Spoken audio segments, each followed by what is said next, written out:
अस्सलामु अलैकुम मुअज़्ज़ज़ ख़वातीन व हज़रात, इस तरह की प्यारी प्यारी वीडियो देखने के लिए हमारे चैनल को सब्सक्राइब करें और बेल के आइकॉन को दबाएं ताकि आपको हमारी वीडियो सबसे पहले मिलती रहे।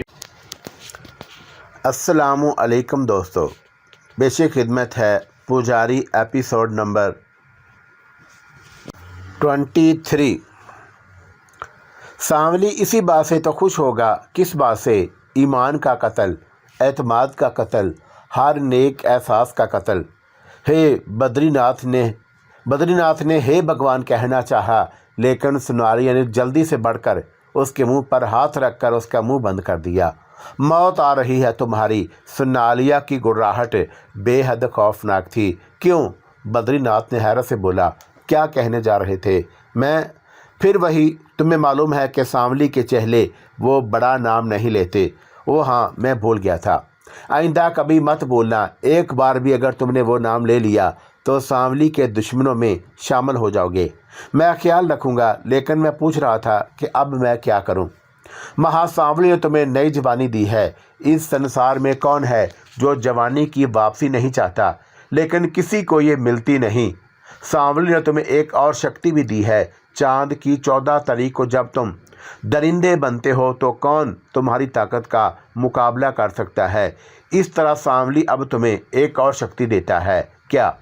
तुम अपनी मर्जी का कोई भी रूप धार सकते हो। इंसान, जानवर, हिंदू, मुसलमान, ईसाई, किसी भी मज़हब के पैरोकार बन सकते हो, लेकिन तो असल में तुम शैतान के पुजारी ही रहोगे। और उसी तरह तुम्हारी आंखों में वो शक्ति दी जा रही है कि जब भी तुम किसी दोस्त दुश्मन का ख्याल करोगे, उसे देख लोगे, ये जान लोगे कि वो कहाँ है और क्या कर रहा है। जानते हो ये शक्ति तुम्हें क्यों दी गई? क्यों? ताकि तुम सुनीता को खुद तलाश करो। ओहो, तो ये बात है। उधर शैतान अपने पुजारी को ये कुव्वतें बख्श रहा था, उधर सुनीता हर एहसास से बेनियाज अपनी मजलूमियत के सहारे बह रही थी। अजय जी की पेशकश के जवाब में उसने कहा, आप लीजिए, मैं नहीं पीती, मज़ा अधूरा रह जाएगा। कोई बात नहीं। अजय ने एक गिलास में शराब उंडेली तो सुनीता को संदारनी गिलास के पास ही नजर आई और फिर उसने अपने नन्हे से हाथ से गिलास में कोई चुटकी भर चीज़ डाली और सुनीता के होंठों पर मुस्कुराहट फैल गई। संदारनी अपना काम कर चुकी थी। उसने जो कहा था वो कर दिखाया। अजय मोहब्बत भरी नज़रों से सुनीता को देखता रहा और फिर अपनी दानिश में एक एक घूंट करके सुनीता को अपने वजूद में उतारते रहे और पहले ही गिलास में उसके हवास दुरुस्त हो गए थे। वो मध्यम लहजे में बोले, सुनीता, भगवान की सौगंध, अगर मन का मीत सामने हो तो एक ही गिलास काफ़ी होता है। सुनीता, मैं और यह कहकर उन्होंने सोफे से गर्दन टिका दी और गहरी नींद सो गए। संदारनी ने अपना असल रूप धार लिया। वो बहुत खुश मिजाजी के कहके लगा रही थी। कहने लगी, चलो, अपने अजय जी तो भगवान को प्यारे हो गए। क्या मैं मर गया ये? अरे नहीं, मेरा मतलब है कि अब ये आराम से सारी रात सोते रहेंगे। कैसे कैसे लोग होते हैं संसार में। अरे अभी तो हमें संसार के मज़े लेंगे। सुनीता, तू बड़ी अच्छी दोस्त है। मेरी बड़ी अच्छी सहेली बन गई है। संसार में रहने वालों का जायज़ा लेते रहें, बड़ा मज़ा आता है। बड़े बड़े पापी होते हैं इस संसार में। अब इनका क्या करें? सुनीता ने अजय जी की तरफ इशारा करके कहा, पड़ा रहने दो ससुरे को, हमारा क्या ले रहा है। काफ़ी देर गुजर गई। सुनीता और संदारनी बातें कर रही थी कि अचानक दरवाजे की बेल बजी और दोनों उछल पड़ी। ये कौन आ गया इस वक्त? जाओ देखो, मगर डरने की ज़रूरत नहीं। सुनीता दरवाजे की तरफ चल पड़ी। दरवाज़ा खोला तो प्रेम गुन खड़ा हुआ था। अजीब सी कैफियत हो रही थी उसकी। आंखें सुर्ख थीं, बाल बिखरे हुए थे। सुनीता उसे देखकर चौंक पड़ी। प्रेम गुन ने कहा, माफ़ी चाहता हूँ सुनीता देवी, मैं पागल हो गया हूँ। बेशक फ्लैट मेरा है, लेकिन मन चाहे तो मुझे मारकर निकाल दीजिए। मुझे पता है कि पिताजी अंदर हैं। मैं उनसे मिलना चाहता हूँ, उनसे बात करना चाहता हूँ सुनीता जी। सुनीता ने एक लम्हे के लिए सोचा और फिर बोली, आओ प्रेम, अंदर आ जाओ। कहाँ गया? कहाँ है पिताजी? कहाँ है पिताजी? मैं उनसे ये कहना चाहता हूँ कि वो एक जवान बेटे के बाप हैं। अपना ये रवैया बदल लें। आओ। सुनीता उस कमरे में ले आई जहाँ अजय जी सोफे पर पड़े हुए थे। सुनीता ने कहा, अजय जी सबको धोखा देकर यहाँ आए थे।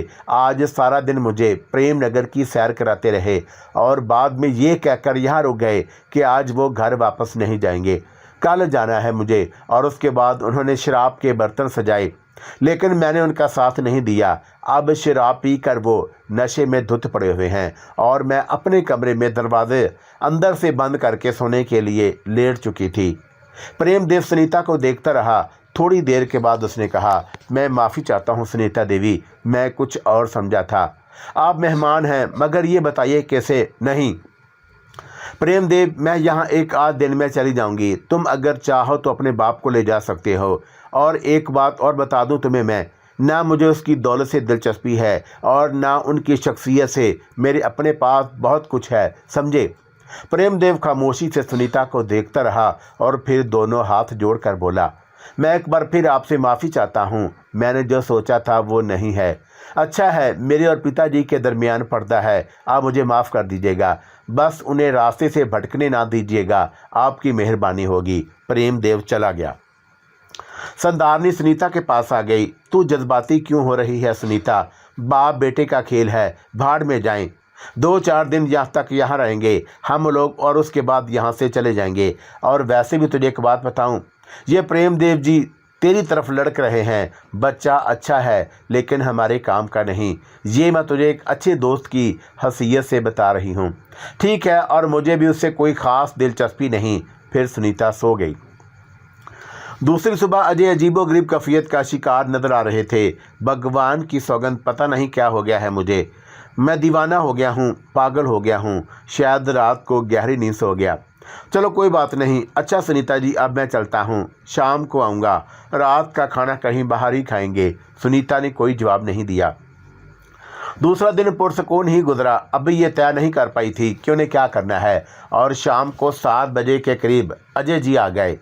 खुश नजर आ रहे थे। कहने लगे, आज की रात बड़ी खूबसूरत रात होगी। झील के किनारे रात गुजारेंगे और मैं तुम्हें अपना हट भी दिखाऊंगा। देखोगी तो मन खुश हो जाएगा। और मैंने उससे बड़ा खूबसूरत लान बनाया है। आओ अब चलते हैं और थोड़ी देर घूमेंगे, फिर रात का खाना खाकर उधर चलेंगे। सुनीता अब ज़्यादा इनकार नहीं करती थी और उसे माहौल पर, अपने आप पर और अपनी सखी पर एतमाद होता जा रहा था। संदारनी वाकई उसकी बेहतरीन मददगार थी और ज़िंदगी की बहुत सी दास्तानों में बड़ा लुत्फ़ आ रहा था। बहरहाल वो चल पड़े। अजय जी बहुत खुश नजर आए और पता नहीं प्रेमदेव ने किस रद्द अमल का आधार किया था। गर्द के काफ़ी रात हो गई तो अजय देव झील के किनारे वाले रास्ते पर चल पड़े और उनके पास आज अपनी कार थी। थोड़ी देर बाद वो जिस हट पर पहुंचे वो वाकई बेहद खूबसूरत था। वो सुनीता को सब कुछ दिखाते रहे, फिर बाहर लान पर आ गए। मौसम बेहद खुशगवार था और आसमान पर पूरा चांद निकला हुआ था। अजय ने यही बात कही थी कि आज की रात बहुत खूबसूरत होगी। अचानक इस संदारनी ने सुनीता के कान में सरगोशी की, सुनीता यहाँ से हटकर ज़रा दूर तो चल। सुनीता अजय जी से कुछ कहकर दूर आ गई तो संदारनी ने कहा कि सुनीता, तुझे बेचैनी नहीं हो रही? तूने आसमान की तरफ नहीं देखा? पूर्णमासी है आज मेरे मन में खून की प्यास जाग रही है। तेरी क्या कैफियत है? और अचानक ये सुनीता का चेहरा भी सुर्ख हो गया। उसने निगाहें उठाकर संदारनी को देखा, फिर बोली, हाय राम, मैं तो भूल ही गई थी। लेकिन अब तो मेरा मन भी खून पीने को चाह रहा है। और दोनों के होंठों पर एक शफाक मुस्कुराहट फैल गई। संदारनी ने हंसकर कहा, तू काम दिखा सुनीता, दोनों मज़े करेंगे। बल्कि मेरी एक बात सुन, संदारनी ने कहा और सुनीता दिलचस्पी से उसकी तरफ मतवज्जा हो गई। तब संदारनी ने सुनीता के कान में कुछ कहना शुरू कर दिया। सुनीता बेइख्तियार हंस पड़ी थी। उधर अजय जी फिल्मी हीरो बनने की कोशिश कर रहे थे। यहाँ हट में उन्होंने काफ़ी बंदोबस्त कर रखा था। दूर ही से बोले, क्या हुआ सुनीता जी, क्या बात है? आप वहाँ क्या कर रही थीं? आसपास के मनाज़र देख रही हूँ, बड़ा खूबसूरत हट है आपकी। और हम, अजय जी मस्ताना वार बोले और सुनीता के दिल चाहा कि हंस पड़े, लेकिन अपनी हंसी रोकी और मुस्कुराते हुए बोली, आपके बारे में क्या कहूँ? कह दो, जो दिल चाहे कह दो, हम बुरा नहीं मानेंगे। वाकई माहौल कितना खूबसूरत है। क्या झील के किनारे और भी लोग होंगे? नहीं, इस वक्त तो शायद कोई ना हो। क्यों, आइए उधर चले ना, सुनीता ने कहा।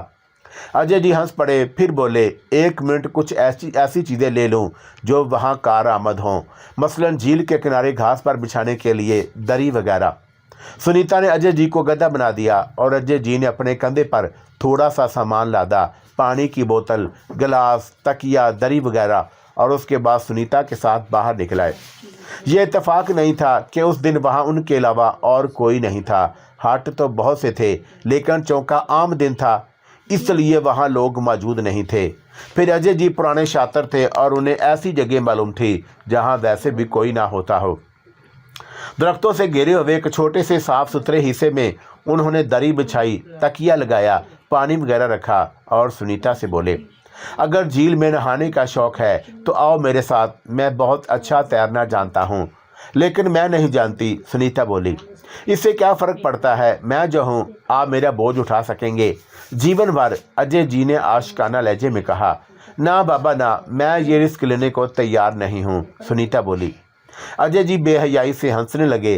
फिर उन्होंने कहा कि सुनीता, आसमान पर खुले चांद को देख रही हो, दरख्तों के पत्तों से छनकर आने वाली चांदनी तुम्हारे चेहरे पर पड़ती है तो भगवान की सौगंध यूँ मालूम होता है जैसे गंगा जमुना आपस में मिल रहे हों।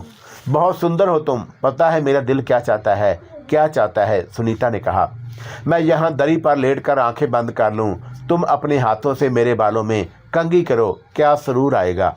तो इसमें परेशान होने की क्या बात है, आप लेट जाइए, सुनीता ने कहा और अजय जी खुश होकर दरी पर लेट गए, तकिए पर सर रखा और आंखें बंद कर लीं। संदारनी दरख्त के पीछे थी और उसने बाकायदा इंसानी शक्ल इख्तियार कर ली थी। वो बेहद हसीन थी और उसका हुस्न भी किसी तरह सुनीता से कम नहीं था। उसने सुनीता को इशारा किया और सुनीता फुर्ती से उठकर दरख्त के पीछे चली गई। संधारनी अजय जी के पास आकर बैठ गई और दोनों पूरी तरह तफरीह के मूड में थीं और ये तजवीज़ संधारनी ने ही पेश की थी। उसने अपने हाथों की उंगलियों से अजय जी के सर में कंघी करना शुरू कर दी और अजय जी ने मसरूर लहजे में कहा, भगवान की सौगंध, इस वक्त अगर मौत भी आ जाए तो सीधा स्वर्ग में चला जाऊंगा। कभी कभी तो संसार ही स्वर्ग लगने लगता है, संधारनी बोली। आवाज़ का फ़र्क नुमाया था। अजय जी ने जल्दी से आंखें खोल दी, संधारनी को देखा, एक नया चेहरा देखकर बदहवास हो गए और जल्दी से उठकर बैठ गए। तो तुम कौन हो? अरे क्या हो गया है आपको? क्या आप स्वर्ग में पहुंच गए? संधारनी सादगी से बोली। मगर देवी जी आप कौन हैं? लगता है आप पागल हो गए हैं देवी जी। महाराज आपको क्या हो गया है? कैसी बहकी बहकी बातें करने लगे हैं हम। तुम सुनीता हो? हाय राम, मैंने किसी को इस तरह अकल खोते हुए नहीं देखा। आपको आखिर हो क्या गया है? मेरा मतलब है देवी जी। लेट जाइए लेट जाइए, अभी तो मुझसे कह रहे थे कि तकिए पर सर रख कर लेट जाएं और मैं बालों में कंघी करूं, और अब पागलों की तरह मुंह फाड़े बैठे हुए हैं। तुम, मेरा मतलब है, अरे बाप रे बाप, मेरी आंखें और कान खराब हो गए हैं क्या? आखिर हुआ क्या है आपको? आप लेटिए और आंखें बंद कर लीजिए। लेट जाता हूँ सुनीता, मगर पता नहीं क्यों तुम्हारी शक्ल, तुम्हारी आवाज़ मुझे बदली बदली लग रही है। आप लेटकर आंखें बंद कर लें, संधारनी बोली और बेचारे अजय जी एक बार फिर तकिए पर लेट गए। चलिए आंखें बंद करें, संधारनी ने कहा और अजय जी ने आंखें बंद कर ली। संधारनी ने उनकी आंखों पर हाथ रखा और बोली, अब जब तक मैं न कहूँ आंखें नहीं खोलेंगे आप। वो तो ठीक है, मगर ऐसा हुआ क्यों है? इसलिए कि आपका दिमाग खराब हो गया है। अजय जी थोड़ी देर के लिए खामोश रहे, फिर बोले, माहौल ही ऐसा है, क्या करूं क्या ना करूं, दिमाग खराब ना हो जाए तो क्या हो। तुम जैसी सुंदरी, ये माहौल, झील के पानी को छूकर चलती हुई ये हवाएं, मौसम की ठंडक, सर पर खुला हुआ आसमान। इस दौरान संधारनी खामोशी से अपनी जगह से उठी और उसने सुनीता को इशारा किया। सुनीता अजय जी के पास आकर बैठ गई। अजय जी जज्बाती लहजे में बोले, यकीन करो सुनीता, कभी कभी तो मैं सोचता हूँ कि भगवान जब देने पे आता है तो किस तरह इंसान को सब कुछ दे देता है। आपने कुछ मांगा था भगवान से? सुनीता बोली और अजय जी एक बार फिर आंखें फाड़ फाड़ कर उसे देखने लगे, फिर उठकर बैठ गए। अरे बाप रे बाप, आखिर हो क्या रहा है मुझे तो आप दीवाने लग रहे हैं। चलिए वापस चलते हैं।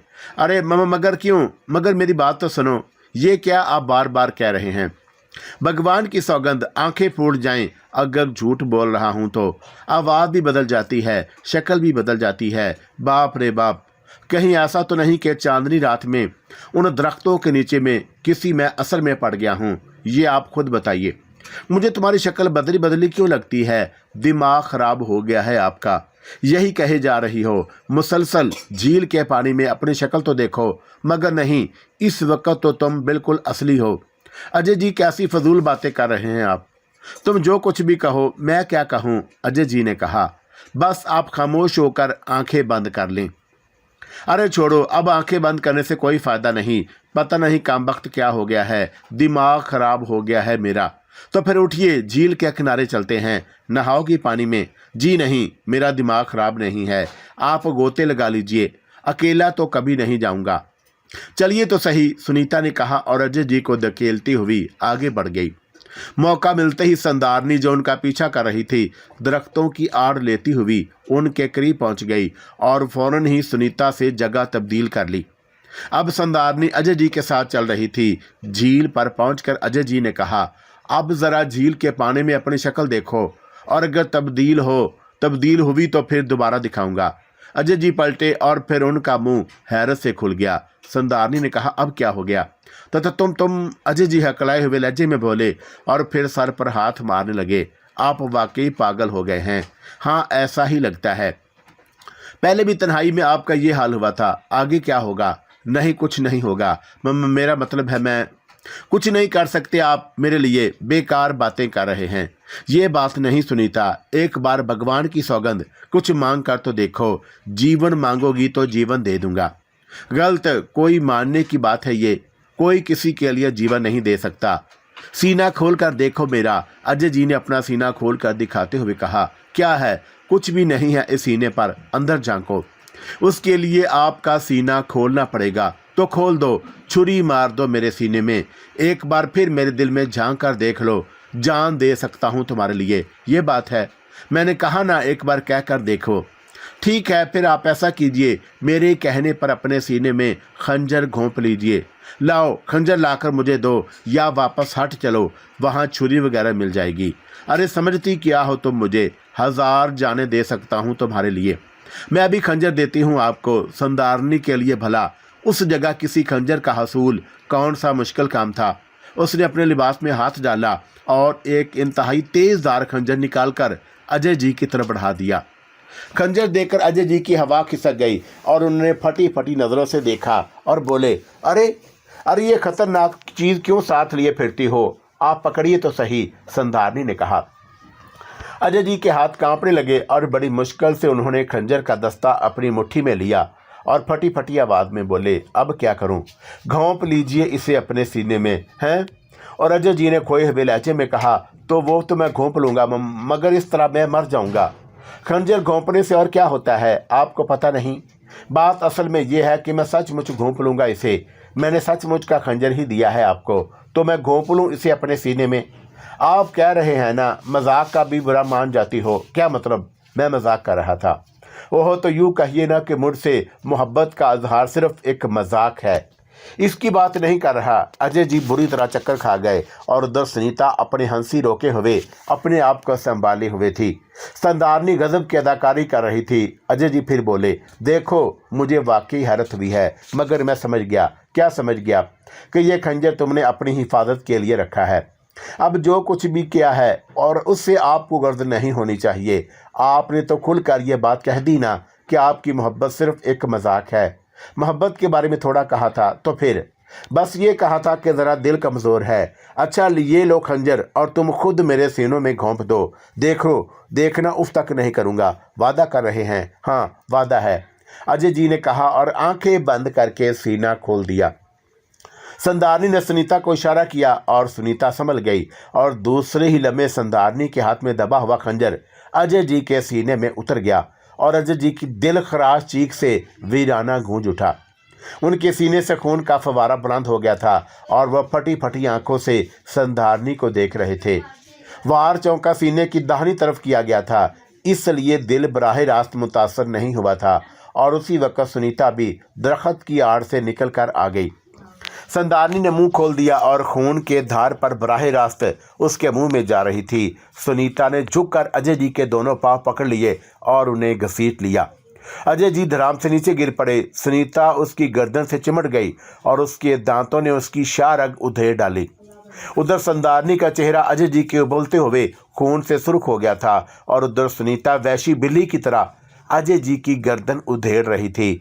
देखने वाले अगर उस वहशतनाक मंजर को देख लेते तो शायद अपना दिमागी तवाज़ुन खो बैठते। दोनों अब डायने लग रही थी और अजय जी अब लम्हा बेलम्हा जिंदगी से महरूम होते जा रहे थे। हालांकि उन्होंने भी जिंदगी बचाने के लिए शदीद जद्दोजहद की थी, लेकिन दो ताकतवर औरतें उनकी हर जद्दोजहद को नाकाम बना चुकी थीं और आहिस्ता आहिस्ता वो सर्द होते जा रहे थे।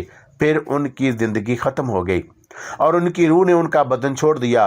वो इस वहशत की ताब न ला सके। दो खौनख्वार बिल्लियां अब उनके जिस्म को उधेड़ रही थी और उसके बाद उन्होंने उस बदन को पूरी तरह नोच खसोड़ कर ख़त्म कर दिया। ज़्यादा से ज़्यादा गोश्त चबा लिया गया। जगह जगह से हड्डियां झांक रही थी। सुनीता ने मामूल के मुताबिक खुराक की नाली, सांस की नाली वगैरह पकड़ कर खींच ली और अजय जी का दिल बड़े शौक से चबाया था। उधर संदारनी ज़्यादा से ज़्यादा उनके बदन का खून चट कर गई थी। फिर दोनों अपने काम से फारग हो गईं और दोनों ने एक दूसरे को देखा और उनके मुंह से खून टपक रहा था। आंखें सुर्ख हो रही थी। जगह जगह खून के धब्बों ने उनका चेहरा बिगाड़ दिया था। दोनों अपनी जगह से उठी।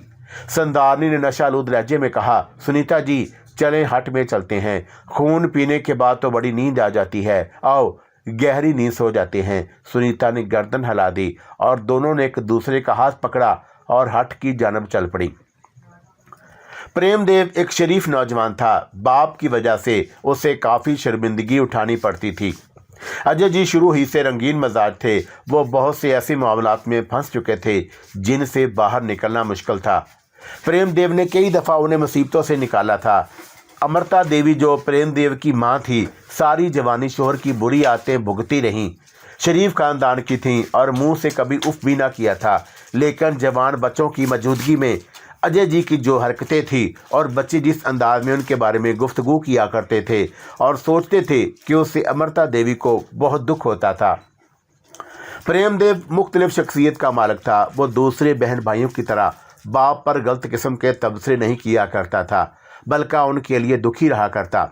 फ्लैट में उसे सुनीता मिली। सुनीता ने जो बातें उससे की थी, लेकिन सुनीता के हसीन चेहरे ने उसके दिल पर एक अजीब सा असर किया और उसे ना जाने क्यों ये एहसास हो रहा था कि वह बुरी लड़की नहीं।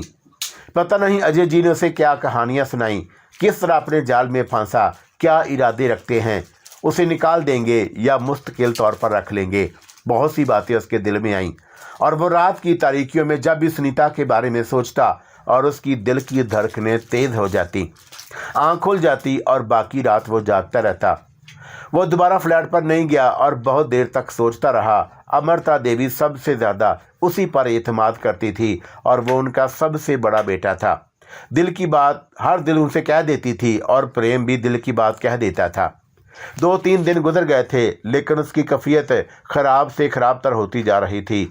आखिरकार जब दिल ना माना तो माँ ही के पास पहुँचा। अमृता देवी ने मोहब्बत भरी निगाहों से बेटे को देखा और बोली, आओ प्रेम, क्या बात है? माँ जी, आपसे दिल की कुछ बातें करना चाहता हूँ। तो इसमें कहने की क्या ज़रूरत है बेटा, हम दोनों ही तो एक दूसरे के दोस्त हैं। मैं तुझे अपना राजदार समझती हूँ, क्या बात है? माँ जी, एक बड़ी मुश्किल में फंस गया हूँ। कैसी मुश्किल है, मुझे बताओ तो सही। क्या कहूँ माँ जी, कहते हुए शर्म भी आती है। नहीं बेटा, ऐसी क्या बात है? माँ जी, पिताजी हमेशा की तरह अपनी हरकतों में मसरूफ़ हैं। वो जो फ्लैट है हमारा, उसमें आजकल एक बहुत खूबसूरत लड़की रह रही है। माँ जी, सुनीता है उसका नाम। इत्तफाक़ी तौर पर मेरी उससे मुलाकात हो गई। माँ जी, मैं अपने तजर्बे को आपसे ज़्यादा नहीं समझता, लेकिन एक बात कहता हूँ, वो लड़की बुरी नहीं है। पिताजी ने पता नहीं कौन से सब्ज़ बाग दिखाकर फ्लैट तक ले आए हैं। आपको तो पता पिताजी की आदत मालूम है। माँ जी, एक बात पहली बार आपसे कह रहा हूँ, भगवान के लिए आप उसे मेरी बुराई ना समझें। जो कुछ कह रहा हूँ उस पर गौर करें और फैसला करें कि क्या करना है। बोल तो सही आगे, अमृता देवी ने कहा।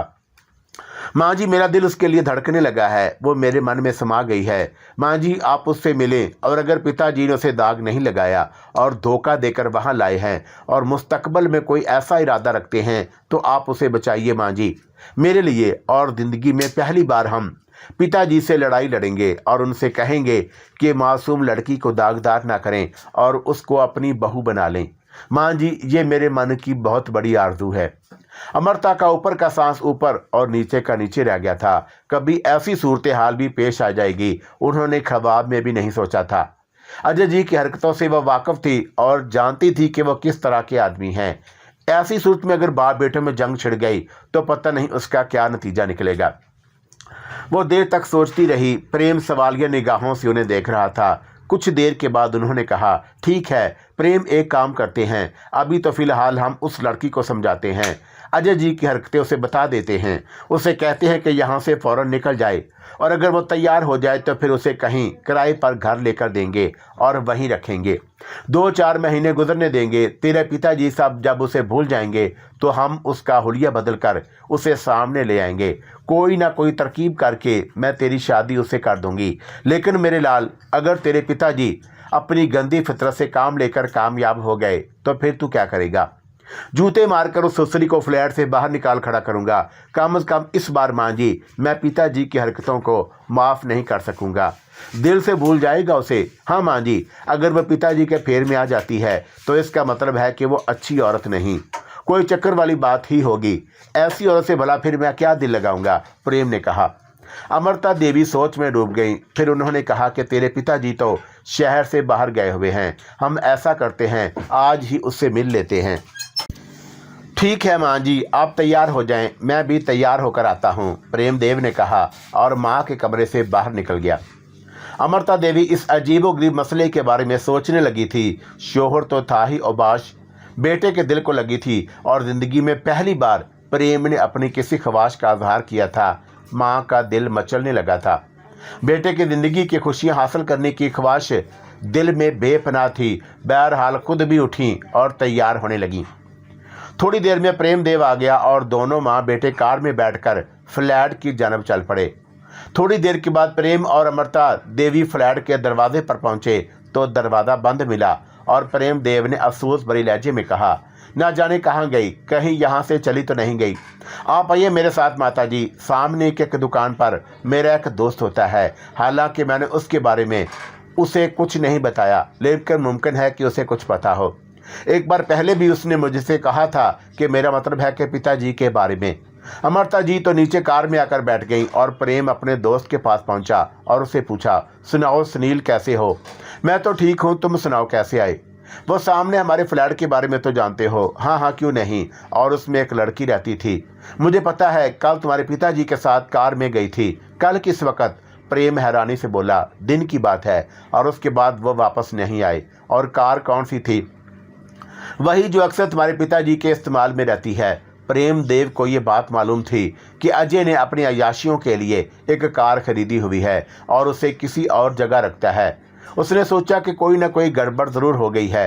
हो सकता है कि अजय जी लड़की को बहला फुसलाकर कहीं और ले गए हों, और वो जगह कौन सी हो सकती है, उसने सोचा। और फिर उसे वो हट याद आया जो झील के किनारे था।